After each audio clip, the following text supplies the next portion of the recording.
This is The Wealth Puzzle with Michael Mansfield from the Lynn Group. When a part of your financial strategy is out of tune, your long-term goals, your retirement savings, and your legacy can all suffer. With many years of experience in the financial industry, Michael provides his clients and prospects with the information they need regarding Social Security, retirement income planning, wealth management, and much more. Listen in as we address your financial concerns and provide helpful solutions to put you on the path to achieving your retirement goals. And now, here is The Wealth Puzzle with Michael Mansfield.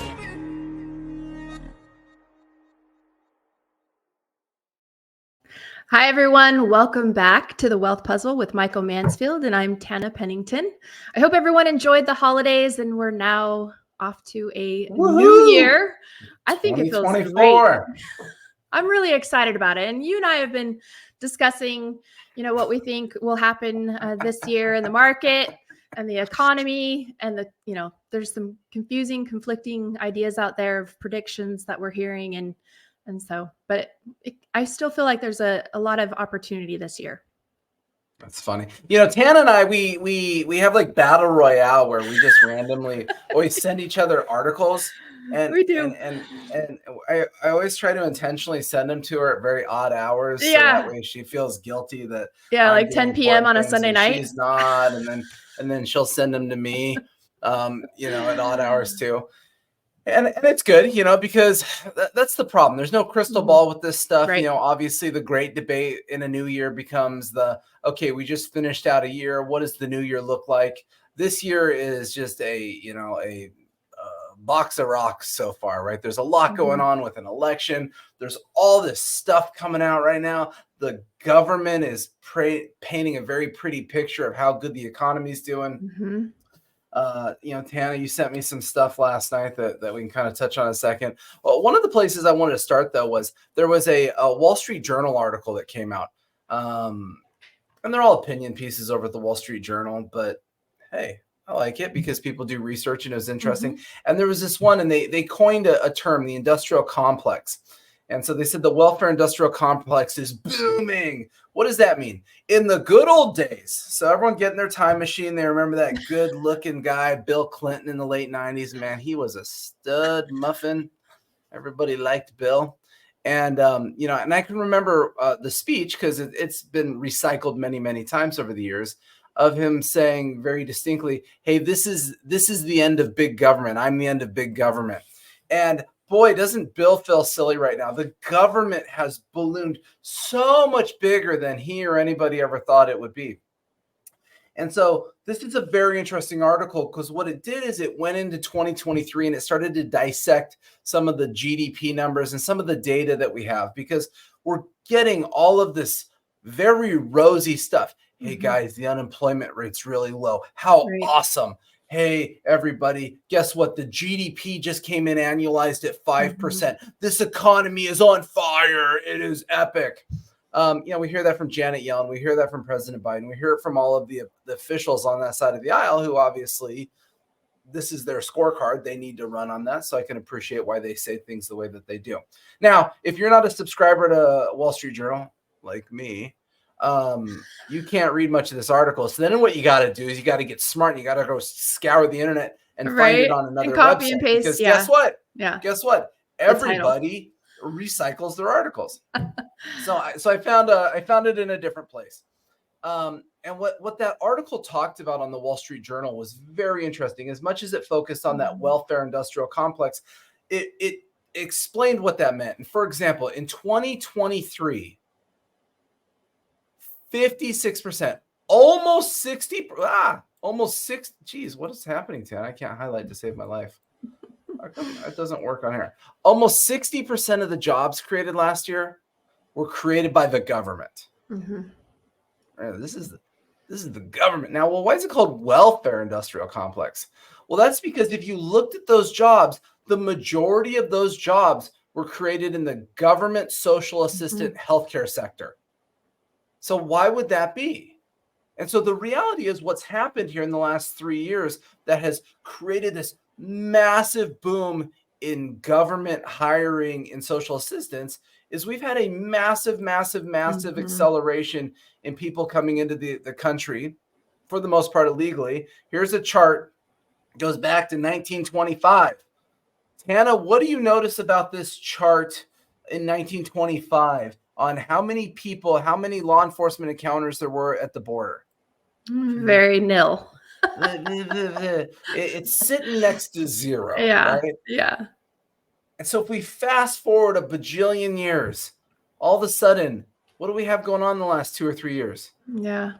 We have Over an 3 explosion. million. We have the most people ever seen, ever recorded, ever interacted with at the border. At this point, we're probably looking at 10 million people in just the last handful of years here. Well, the government has to respond to that. The government has been ramping up. The government has massively been trying to bring in higher social workers, healthcare workers, all the people needed to be boots on the ground to address this stuff. And once again, you see the word illusion of prosperity. You see welfare complexes and all of these things. This is creating an actual picture of what's going on. The government is saying, hot dog, everybody. We have great unemployment. We have great spending. We have all these things. But the only reason we have this is because of the unprecedented situation down at the southern border at the moment. Right.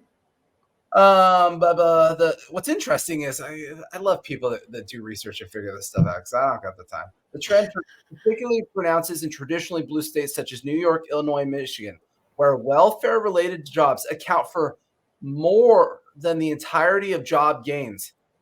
So in those few states, 100% of all the jobs created were solely to deal with this very specific issue. So once again, we have to think about this. What does this mean for the productivity of the United States, the health of the U.S. economy, indicating a contraction in the productive sectors of their economies? So these welfare states are literally just becoming welfare states. All of the money, all of the energy, all of the focus is on welfare. It is not on productivity and growing new sectors and creating new things, creating new industry to hire more people and all of that. My goodness. So blah, blah, blah, blah, blah. The real unemployment rate is probably 5% if you could discount those social assistant jobs. Well, wait a second. The government just told me we have this phenomenal unemployment rate. What is it, Tana? What is it? It's I don't know. Is it 3.7%? Yeah, 3.7. Yep. Yeah. So, we have this really low unemployment. If you stripped out all the stuff we've been hiring lately for, it'd be really 5%. What's funny is then they go on to say, honestly, guys, if we're all being honest with ourselves, I know nobody wants to be honest with themselves. I know I'll get a bunch of rude emails about this podcast. That's okay. Direct them at Tana. Because I don't care. Talking about this is data.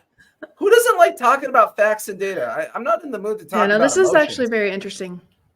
So this figure could escalate to almost 8%. So now we're saying in this study, the unemployment rate would really be closer to 8% if we had all of the people properly participating back in the labor force that were pre-COVID. What does that mean? Here, I got it up here somewhere. So here's the historical labor participation rate. So you see, really since the 2000s, labor participation has been falling. We have an aging population, the baby boomers, all that kind of stuff. And then there was this massive drop when COVID hit, and it's been recovering, but it's still not even back to where it was in pre-COVID. And so the article is making the point that actually, if you could count back all the people that are unwilling to work, that don't even want to be counted as unemployed, and you didn't have all this, all of a sudden, we'll say non-standard deviation, it's out of whack hiring, the unemployment rate's probably closer to 8%.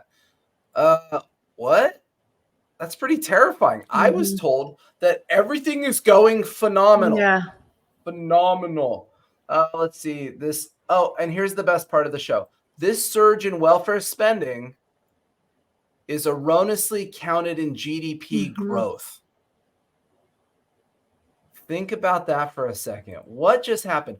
I just did a show with Tana, I don't know, a month or two ago, and we talked about the third quarter GDP. And what we talked about was, at the time we talked about Janet Yellen being on the news. She talked about, hey, our economy is a consumer economy. It's driven on spending. 70% of our economy is people buying stuff, and people are buying stuff. It's awesome. Yeah. But then we showed, then we made the point too is, oh, hey, by the way, credit card debt just hit all-time highs and keeps getting higher and higher and higher. So yeah, people are spending money, but they're spending money on credit cards. So that piece of the economy is terrifying, if you ask me. We then talked about the other part where government spends money and retail or industrial companies spend money on buying inventory. So they'll buy inventory now because they're scared there's further inflation. And now we overlay this further fact that a lot of the government spending for all of these social services associated with all this, social assistance, all this immigration stuff that we're dealing with, it's all counted in GDP. Boy, the illusion of prosperity title, I have to admit, rings really well on this article because the numbers look good. If you just read the headline numbers at the top of the Wall Street Journal, the Wall Street Journal, the New York Times, rather, everything looks cheery. The stock market was up 20% last year. This is awesome. But if you look at the guts of the stock market, 37% of the stocks underneath it were negative last year? Well, wait, does that mean everything is doing really well? I don't know. Tana put all her money into NVIDIA last year. It was up like 250%. So, just because all the other companies didn't well and her one company did phenomenal, why do you think her husband flies a private jet around everybody? That's not true. Well, it's kind of. I mean, there's truth to all that. It's half truth. So there you go. She owns NVIDIA. Her husband flies private jets. The story might not have been conveyed quite the same way. You embellished it. But it sounded better when I told it. Right. Than if I had let you tell the story. That is news for you. Where did you say he's going on his next trip? I think India. Yeah. So that'll be cool. Okay, just little old India. Yeah. Okay. Welfare costs are staggering. New York City is spending almost $400 a day per migrant. Wow. That's $144,000 a year. That's more than I pay myself and Tana gets paid. Might be a half truth for Tana. Exceeding the average American income. I mean, think about that. That's incredible. The cost of this stuff is incredible. And it's adding into our GDP, showing these incredible quarterly reports. Oh my God, our GDP is awesome. Why do you think nobody feels happy about the economy? Why do you think the polling on the economy is poor?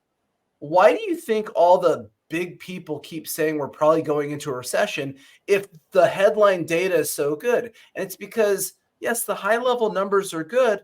The problem is the way that cake is getting baked is with all of this stuff that is not really adding to the productivity of the United States. This pattern is not isolated to migrants. Homelessness initiatives have also been counterproductive. Joe Biden's stimulus bill allocated $43 billion to combat homelessness, only to see an increase of 85,000 in the homeless population, with individual costs of 86,000 annually. Anybody want this article? Seriously, emails. I'll send this over to you. I'm not going to keep going through this because it really is overwhelming. But it's really fascinating when you look at the underlying data. Now let's fast forward. What is the point of Tana and me having this conversation? Tana, what do we do for people? We help them with retirement. Oh, okay. We're retirement planners. So what is harping on, government spending have to do with that? Well, because obviously. No, you answer. I was just going to say all of this will affect anyone approaching retirement, in retirement, being able to allow the money that they do have grow and protect it. And, what is, money going to be worth down the road? Yeah. Well, and this obviously the basics of the stock market, what it's going to do. But I think the reality is, for myself, is understanding how the government is choosing to allocate money and allocate policy has a direct impact on all of you. Why do you think we just went through a period of time of hyperinflation? Because of government policies, period. Spending. Yeah. Period. There's no other reason. The government printed a boatload of money in a contracting economy, which was wrong. And then on top of it, the worst thing they could have done on top of it is they then didn't start raising rates to control the money. They were delayed. They waited almost a year and a half, 15 months before they started raising rates Right. to combat inflation when it was creeping up. And their spending is irresponsible. Absolutely. And it still is. It Yeah. still is. I mean, it is shocking. We spent over $6 trillion last year. We had almost a $2 trillion deficit. And guess what? It's not wartime. We have little war times going on, but we're not in a direct war. But it's really shocking what's going on. So anyways, fast forward. Now we got to talk about the stock market. Stock market is no longer a thing of companies. It is a government entity that is ran by the Federal Reserve. The stock market, you go back a couple months, check the tape, they say. Tan and I talked about a fourth quarter rally. Obviously, that worked out phenomenally. In fact, if you go back a year or plus ago, I guess what year is this? I guess what was it? September 27th, 2022. I pretended like I didn't know for a second there, and then I knew exactly. We put out an article, why we thought there would be a rally at that point in the stock market too, kind of looking at cyclicality, looking at market patterns, some of the things that we're aware of. But fast forward, now we have 2024. What the heck is going to happen in 2024? Tana, is it going to go up or down? Nobody knows. Yeah. Nobody knows. We have history to go off of, but well, it is. You're right. It's going to be volatile. It's going to be volatile. It's going to go up and down. It will. Going up and down. It'll go up. It'll go down. It'll go up. I wish we knew more precisely, but yeah. It would be nice time it all if we knew. So obviously, kooky year, right? We've got a presidential election year. Everybody's super excited about it. It's going to be awesome. You're going to make big bowls of popcorn, get all your friends over on November 3rd or something. It's going to be epic. Traditionally speaking, presidential election years are positive years in the stock market. So from a cyclicality, a historical context standpoint, that's a positive for this year. This presidential election year might be a little unique, right? Nobody likes anybody who's running, so we'll see what happens. The government is talking about cutting interest rates. Generally speaking, easy money leads to easy markets, right? So if the government cuts interest rates, that could really prop up the stock market. And so there's kind of the tale of two cities is between earnings looking better year over year just by default, between the Fed's cutting rates, between a presidential election year, that little bit of euphoria people get when their person is going to win the election kind of stuff, so they go buy something they don't need. All of those things are really positive indicators for the market, I would think, this year. At the same token, Tana's not wrong with the conflicting articles that she sends me talking about why the world's going to end. There is a lot of hinkiness in the economic data. Yeah. We just touched on some weird things. Right. It's hard to believe the GDP reports because of the government spending. It's hard to believe the unemployment numbers because of all the government hiring. It's hard to believe all the consumer spending when it's all on credit cards. The housing market is completely stalled out. People can't afford to do anything right now. All the savings from COVID has all dried up. There's a lot of things that even businesses are, stalled out because, their ability to borrow, and they're hesitant to grow their business because of what they're witnessing right now. So. Right. No, you're totally right. And so Tan and I have cautious optimism. Like I think there's a good case study on why the stock market goes higher. Maybe we get lucky and see a 51, 5,200 on the S&P 500 if things can go smooth. If things choose not to go smooth, if we have further geopolitical conflicts, if we have, who knows what's going to happen with this election? If one of the peoples or both of the peoples pull out and who replaces them? It's just chaos that no one ever thought of before suddenly exists with this stuff. And so with cautious optimism, our goal is to be tactical. We want to stay in equities. We want to be invested in the stock market, but we're using a lot more things like structured notes where we can play to the upside of the stock market with some downside protection. We're using a lot of the insurance products, the fixed index annuities and things like that, because the rates are the best they've ever been before. Right. If I can have something that has no market risk, no fee, no drama, and if the market goes up, I can still make 10% on my money. How is that a bad shtick when the whole world is on fire around us? And if it can guarantee you income so you don't have to stress about where your basic needs are going to be met. Absolutely. That's the retirement income planning side of the conversation. That's correct. At the same token, there's a lot of equities that underperformed last year. I just mentioned that 35-40% of the S&P was negative last year, even though the market finished up. So there's a lot of discounted, undervalued, underappreciated stocks in there. Right. And so those are a lot of the things that we look for in some of our portfolios. Value stocks have done, we'll say, well lately, but overall have underperformed. And so we're looking at a lot of that stuff and trying to position people so that we can play both sides of this. We want to protect our clients when things go down, but we also want to be able to make some money when things go up. But I think this is definitely going to be at the moment a buckle up and wait year. Once we get a lot more, we'll say, conviction on what's going on things, once we definitively know who's running and that kind of stuff, that might help with some consensus a little more. But hey, 2024, just like when they made 2020 with those toilet paper rolls for everyone's Christmas trees. I remember that. I can't imagine what the Christmas ornament's going to look like for 2024 at this point. So that's it. That's all I got for the moment. Good stuff. Everybody, I know this was a little longer than we normally do. We just kind of wanted to get some things caught up here. We're going to kind of be pretty active about pushing these videos out every week. And if you have any questions, comments, opinions, concerns, curiosities, thoughts, call us 805-500-7035. Certainly visit our website, thelindgroup.com. Otherwise, everybody have a wonderful day. Bye, Tiana.